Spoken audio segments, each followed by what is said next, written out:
Buenos días, buenas tardes, buenas noches a cualquier parte del mundo, aquí desde Abrázame Poesía, en este momento en que estamos para adentro, pero poéticamente podemos irnos para afuera.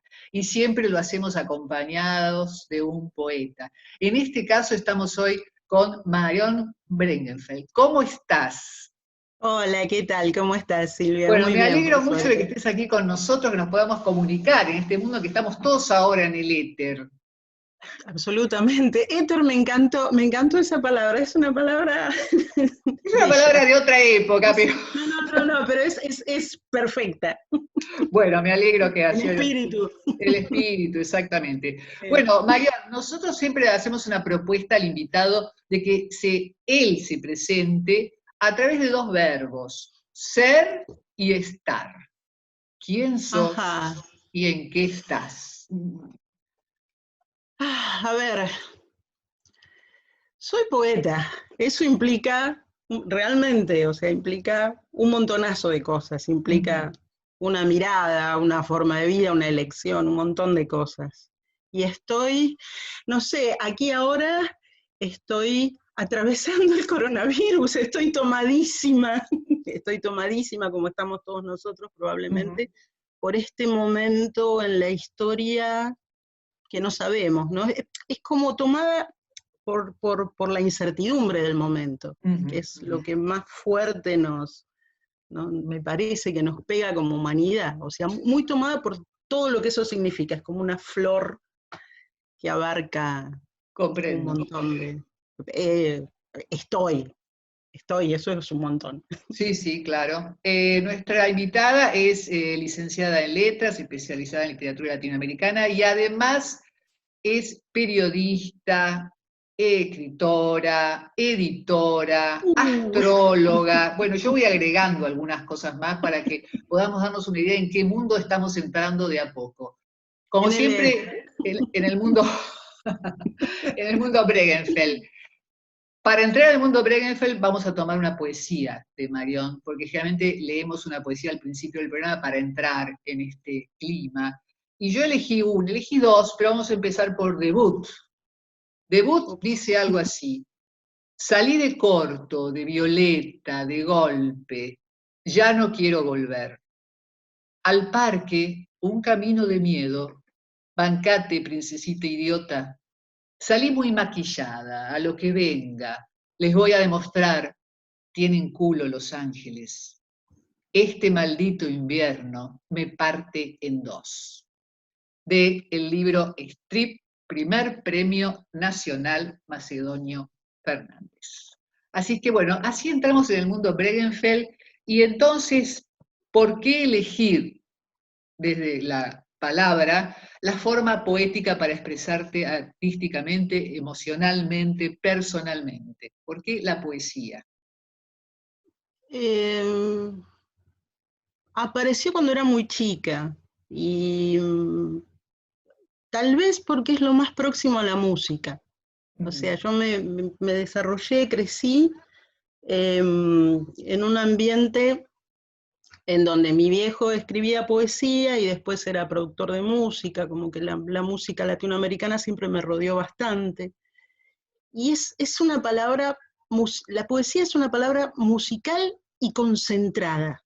Es como un extracto de la palabra. Después fui por otras palabras, la del periodismo, pero la palabra de la poesía es como la que más va al, al, al centro de la emoción, digamos. En ese sentido me parece que es parecida a la música. De hecho, dicen que en el cerebro la poesía está por el lado del centro de Broca, que está más cerquita del lugar de la música que el del lugar de la prosa.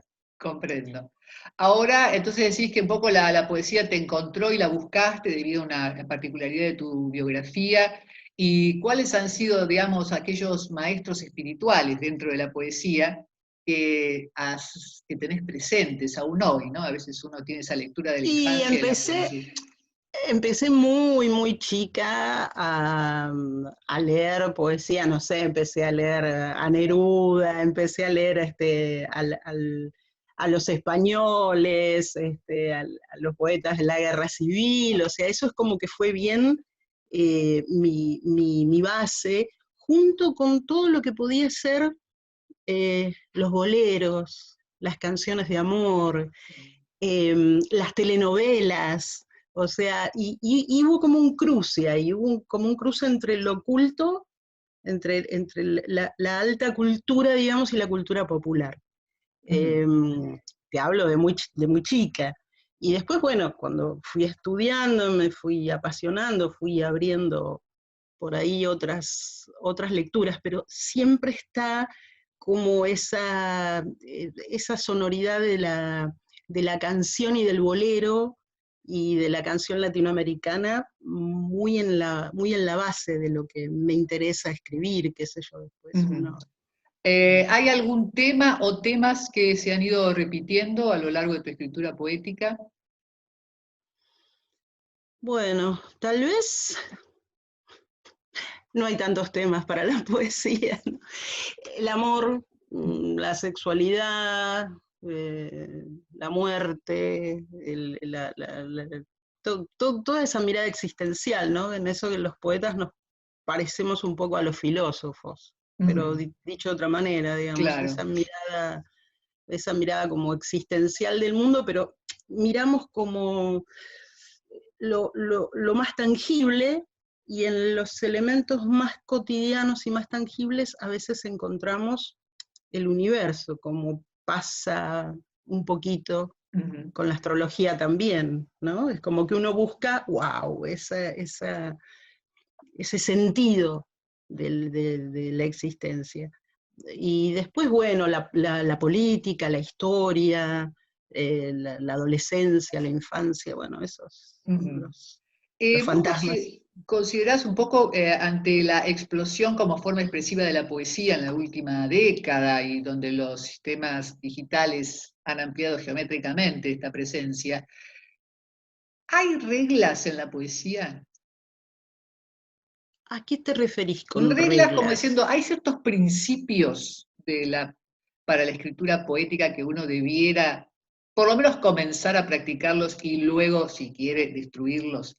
Me viene a una frase de Szymborska, Wisława Szymborska, que decía, toda poesía es un juego, pero los juegos tienen reglas y bien lo saben los niños. Bueno, sí, sí, de construir el lenguaje un poco, porque si vos decís en poesía como decís en lo cotidiano, entonces ahí la poesía se pierde, es decir, hay que, todo lo que sea juego de lenguaje, y la regla básica es, o sea, poesía no es escribir cortito y para abajo, porque cortito y para abajo agarro, no sé, una nota periodística, agarro cualquier cosa, la corto en versos y la estiro. Es como esa otra cosa un poco difícil de definir, pero que tiene que ver con cómo vos decís tu momento histórico, decís tu emoción, y al mismo tiempo vas a cierta esencia de lo permanente. Es decir, sería una cosa así, ¿cómo podés juntar lo permanente y lo que va cambiando, lo que se va transformando? Y eso a través del lenguaje, que no es sencillo. No es sencillo. O sí, debería serlo, ¿no? Bueno, ¿para qué sufrir, no es cierto? Pero de todas formas yo voy a leer otra que me gustó mucho, Caronte, de Forense, Estación Fantasma, que tenemos que hablar de ella. Pido para mi muerte un esclavo de azul. Él me llevará por la huesería, abrazadas de oso, río espeso. Alejará las calaveras que muerden los pies del recién caído. Un hombre nadará por mí. No se atreverán con su durísima carne las tortugas lentas de los islotes. Transitar los castigos, las gracias de esta vida, tanta materia agitada. Le pido azul hecho de río, que por los peligros de la muerte me lleve, me deje dormir. Caronte de Forense, Estación Fantasma. ¿Cuándo un poema está terminado para vos? Cuando uno lo publica, para eso uno publica. Si no, el poeta suele corregir una coma, un puntito. O sea, es tan exacto, tan minúsculo, tan detallista el trabajo de orfebre cuando uno trabaja un poema a fondo. A veces antes de estar publicado también, cuando ya hay algo que tiene como una completud, como que uno dice, bueno, me suena bien, está completo, cerrado, pero sobre todo cuando uno publica, porque ahí ya no hay marcha atrás, no te Claro, puedes arrepentir, está en la letra impresa. Y un claro. poco por eso los poetas somos nuestros libros, un poco por eso también. Te has dedicado a la literatura infantil. Sí. ¿Qué es la literatura infantil? La que leen los niños, en realidad una buena literatura infantil no necesariamente se escribe, o sea, tiene que ser leída con placer también por un adulto, porque no es que los niños son, tiene que tener esa trascendencia también y ser sencilla. Y no pedagógica, porque había en una época como que la literatura infantil era esto de moralizar, enseñar, hacer pedagogía, no, arte que puede ser leído por adultos y por niños. Ajá. Y muchas veces los niños entran a la poesía o a la alta literatura, digamos, no tan chiquititos, pero la literatura tiene que tener ese ida y vuelta que no tiene edad, así como no tiene género tampoco. Claro. Bueno, justamente te has puesto un poco en mi lugar, te iba a preguntar hubo un artículo que leía sobre un curso que habías propuesto sobre poesía y género, doble de Sí, género, sí, y sí. te habías dedicado a un conjunto de poetas, algunas aún en este mundo. ¿Por qué darle esa particularidad, digamos? La famosa pregunta, ¿hay poesía de mujeres, poesía de hombres o hay culturas para que la poética femenina o masculina tenga mayor predominancia?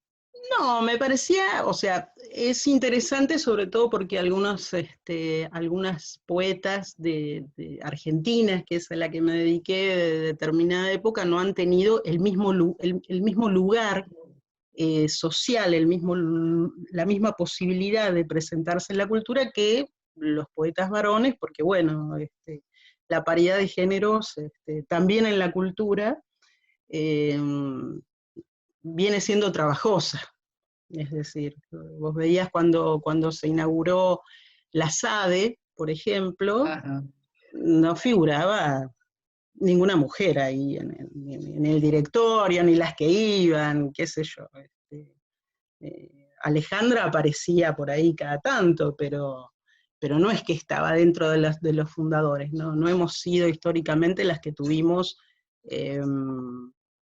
la suficiente prensa ni el suficiente llegada al mercado, aunque sí hemos tenido nuestras lectoras de culto, digamos. Y bueno, aparte por toda esta explosión con el feminismo, que me parece genial, me parece interesantísimo, me parece que marca absolutamente nuestro siglo XXI, o sea, nuestra entrada al siglo XXI, o sea, el lugar de la mujer, que es el preguntarse, ¿no? ¿Cuál es nuestro lugar? Y también las mujeres desde la cultura, y desde bueno, eso, desde el lugar de trabajo, desde el lugar de la cultura, desde el lugar de la edición, de la publicación, de la difusión. Y bueno, qué sé yo, nosotros tenemos, por ejemplo, en ebook tenemos a Leonor García Hernando, Ajá. que es gigante, es una poeta gigante, y no es muy conocida. Vos decís, después, por lo menos para mí, después de Pizarnik, ¿qué poeta mujer vos decís que es descollante? Bueno, Leonor tiene una voz, pero... Y no hay obra completa de ella. Estamos tratando de trabajar eso, o sea, nosotros fuimos en ebook un par de libros, pero, y casos como esos en la historia argentina, bueno, se van dando, qué sé yo, por ejemplo, el curso lo empiezo hablando, las primeras que escribieron poesía, acá, las primeras, eran unas carmelitas en Córdoba, en una, de clausura, monjas de clausura. Es el primer libro de poesía femenina que además se lo dedicaban al obispo que les había dado libros durante un montón de tiempo y que había muerto. Y ni siquiera están firmadas, son anónimas. Pero es la primera, y qué interesante, ¿no? Que la primera poesía femenina argentina que está de algún modo impresa es anónima y monjas de clausura. Eso me parecía súper fuerte, ¿no? Y bueno, ese tipo de cosas que me parece muy interesante analizar y difundir y qué sé yo empiezo trabajando con eso y después digo, claro, yo empecé, por ejemplo, leyendo a Neruda, ¿no? Y como me gusta cuando callas porque estás como ausente. ¿Cómo es? O sea, ¿qué lugar de la mujer? ¿Qué modelo de mujer para la mirada? Y hace 40 años me parecía maravilloso, romantiquísimo, y hoy lo escucho y digo, ¡apa! Así Bueno, es, sí, sí, por esas claramente. cosas. El contexto hace texto, uno lee diferente Es muchas que cosas bueno, hoy. eso me encantó, Sí, sí, sí. totalmente. Es de Sí. Pichón Rivière, no es mío, pero yo siempre se lo Muy bueno, repetí durante no muchas, importa. lo robo todo el tiempo, porque Está claramente buenísimo. estamos atravesados por la forma en qué circunstancias acercamos al conocimiento. Sí. Como periodista, bueno, siempre cuando hay una persona como vos que tiene tantas actividades, o sea, tanta producción en diferentes ámbitos, siempre lo pienso como con vasos comunicantes entre las diferentes actividades y que fluyen allí los líquidos o humores y conectan. Pero en tu labor de periodista, ¿no? Teniendo siempre algunas posiciones críticas con respecto al periodismo, si se puede formar un periodista en una escuela, si un periodista tiene que formarse, en qué condiciones, pero la relación entre periodista y poeta, ¿qué le da, si se podría definir, uno al otro, una actividad a la otra? Sí, sí, mucho. Mira, cuando yo empecé a estudiar periodismo, estaba en el colegio secundario. No existía universidad de periodismo. O sea, hice cuarto, quinto año y paralelamente hice más que un curso, era como un terciario que me dejaron entrar, aunque no tenía todavía la secundaria completa. Así que era muy jovencita. Y yo lo que sentía era que si tenía que vivir de algo en algún momento, lo único que sentía que podía hacer era vivir de la palabra, era lo que me resultaba más, no es sencillo, pero lo que me resultaba más placentero, más completo. Ujú. El periodismo lo que me dio para la poesía es como ayudarme a ordenar, me dio un cierto orden. Yo era muy caótica, o sea, las imágenes fluían, pero siempre era muy desordenado lo que quería expresar. Y en el periodismo tenés que decir algo concreto, tenés que escribir tu copete, tenés que titular. Por ejemplo, lo de los títulos siempre se me dio divino, me encantó. Amo la prensa amarilla, me parece maravilloso. Siempre quise ser titulera de crónica, me parece genial, me encantó Yo siempre. también, adhiero. No, maravilloso. Bueno, trabajé más o menos en algunas cosas así de prensa amarilla, bellísimo, porque hay mucha creatividad, muchísima creatividad. Y la poesía lo que me dio para el periodismo es, bueno, por un lado el manejo de la palabra y buscar cierta trascendencia dentro de lo posible no sé, en las notas, en los trabajos que fui haciendo, durante mucho tiempo escribí de cultura, bueno, después uno tiene que vivir de algo, digamos, porque eso nos pasa a los poetas también, o Sí, sí, sea, sí. si vos, no sé, vas a entrar a otro país y le ponen a qué se dedica, vos le pones poeta, dígame algo serio, ¿vio? Y Claro, periodista, claro. más serio. Comprendo, sí, sí. Pero bueno, hay una pregunta con respecto a eso que vamos a terminar con ella. Y ahora hay una práctica y proyecto editorial que es ebook, que ya hablaremos en Mm. otro momento con tu compañero, pero ¿cómo llegaste a eso? ¿Por qué dedicar un espacio exclusivamente a la poesía? ¿Y cómo te acercás al material?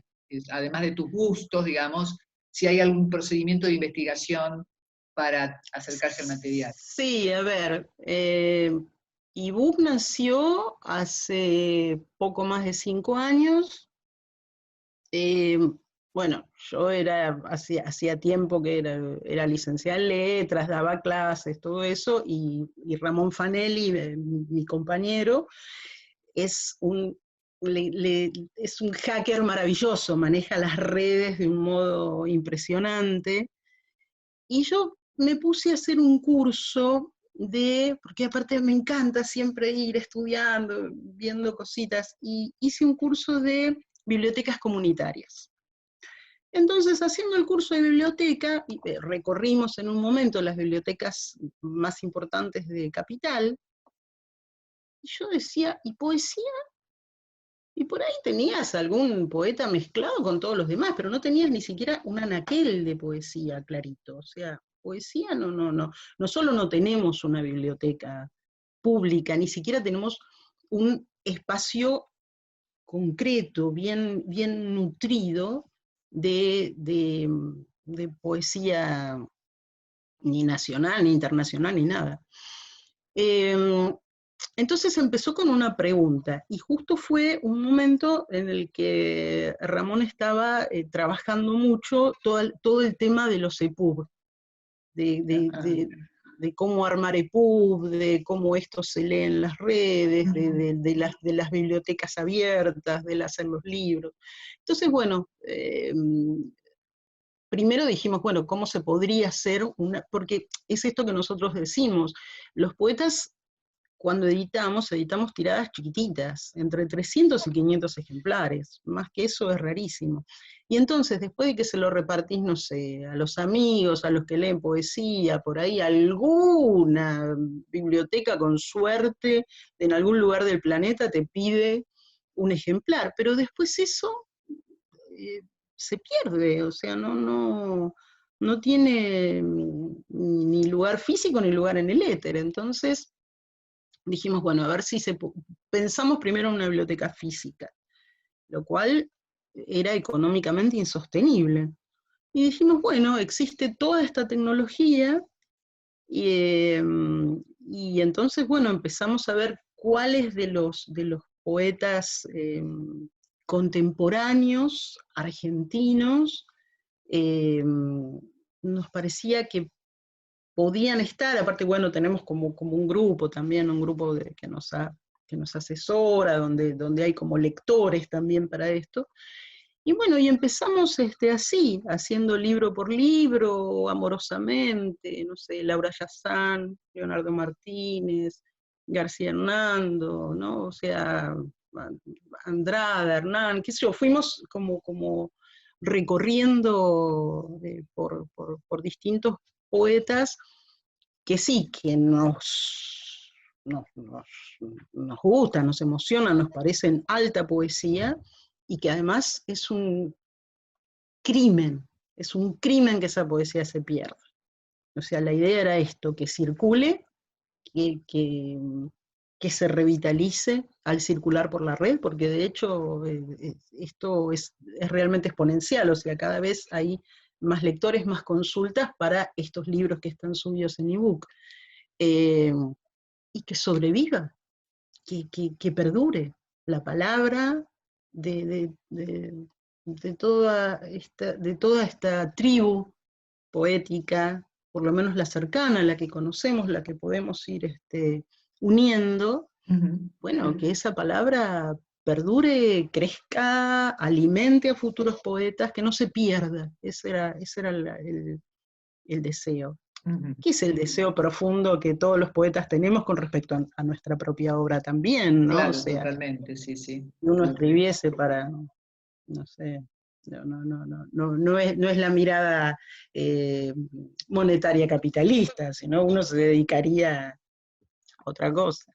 Tal vez ahora, después de este periodo histórico que estamos viviendo, las reglas de juego cambien un poquito. Pero volviendo al Ojalá, periodo histórico, siempre dale. la pregunta, ¿qué pasaría si el presidente se reuniera o tuviera una reunión con un grupo de poetas? Mm, Pensemos en los a estadistas ver, poetas griegos, ¿no? sí. ¿Qué Tener alguno en pasaría? el gabinete, debe tener alguno en el gabinete, porque mira que habla bien, y a veces tiene una mirada bastante universal, la verdad. Pero supongo que, eh, bueno, le gusta Spinetta, ¿no? O sea, Gusta Spinetta. sí, sí, sí, yo creo que los poetas, así como los filósofos, tenemos esa mirada global, universal, que aporta a todo, creo. Algunos le tirarían proyectos delirantes, imposibles de realizar, pero por ahí le daría Exacto. buenas ideas. Exactamente, uno puede deshilachar algunas ideas. Bueno, estamos terminando, Marión. La verdad que ha sido encantador haberte encontrado. Vamos a Hermoso. seguir hablando de dibujo en otro momento, que también me pareció un proyecto Dale, va a ser un fabuloso. gusto. Y cuando hablabas del espacio físico, siempre he pensado que a Buenos Aires le faltaría un bar, algo así, dedicado a la poesía solamente en todos sus formatos. Pero bueno, quién sabe este ¿Por qué momento. no? ¿Por qué no? Ah, ah, Para sabido, lo que pasa es que algo donde los libros estén, claro, estén y exactamente. perduren, que Algo estén donde los ahí libros estén. Así que y bueno, nosotros perduren. terminamos siempre este programa con un consejo. No soy muy amante de dar consejos, pero como una sugerencia, porque practicamos la poematerapia. Ah, buenísimo. Y entonces recomendamos que no reviente, lea poesía, no reviente, Totalmente. escuche poesía, no reviente, escriba poesía, no reviente, no les dé el gusto. Mario, Bien. muchísimas gracias por estar con nosotros. No, por favor, un placer y No, nos vamos gracias. por ahora nada más. Hasta la Dale. próxima. Muchas gracias por estar con nosotros. Bien Gracias. por la poesía. Es.